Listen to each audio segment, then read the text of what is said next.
So I was working at Charlie's. It was very stressful because I had this little girl that she did not really care for me. She wanted to be with my mom. That was really hard. And I kind of stopped going to meetings. So every night at O'Charlie's, when everybody would be like, let's go drink, I would say no for a while until suddenly, not a cloud in the horizon. And I was like, yeah, let's do that. So at this time, I had like 2 years sobriety. I think this is where I mess up my sobriety date all the time because I always am off a year. But I do that with my age too. I thought I was 34. I'm 35. So I had like 2 years at that time, and I went out one night and I drank. Thank God that I had the tools that I had because I did not continue to drink. I came home that morning. I called my sponsor. I told her what I did.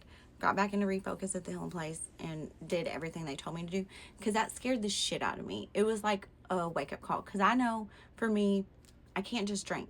That night I just drank, and it might have went on for like a week or two, but eventually I would have went back to the things that I really liked. So that was enough for me to, first thing I did was call my sponsor. I was like, I do not want that. I do not want to go back to that. I have this little girl. There's no way she's going to lose me ever again. So I had to get back into it. And they told me to find a sponsor that you are scared of. So that is what I did. I was scared to death of this lady.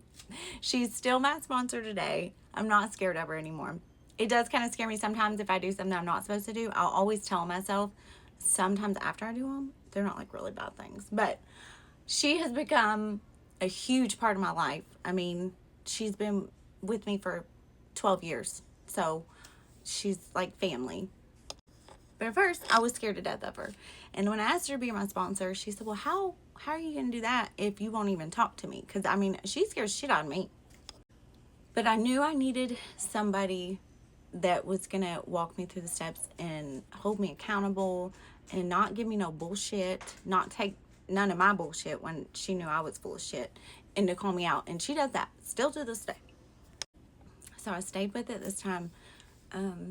Got super honest. I did the steps again.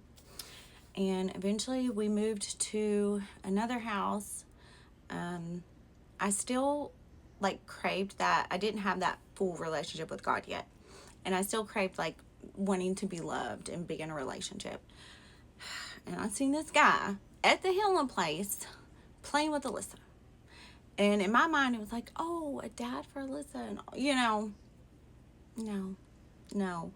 So I moved him in, let him drive my car, all this stuff. And come to find out after I ended up getting pregnant, okay, when she was like 2 weeks old, he was on my front porch overdosing. And I was like, I want no part of this, no part. He wouldn't leave. The cops wouldn't make him leave because he was on the lease. So I left. I packed everything up. And mind you, I had worked my whole pregnancy, like 2 weeks until I had Macy because I was paying all the bills. I'm pretty sure he was using the whole time. I just didn't know that until I started finding stuff. And I knew that was not any place I wanted to be around. I didn't want my kids around that. Like, just go. So I packed all my shit and I left.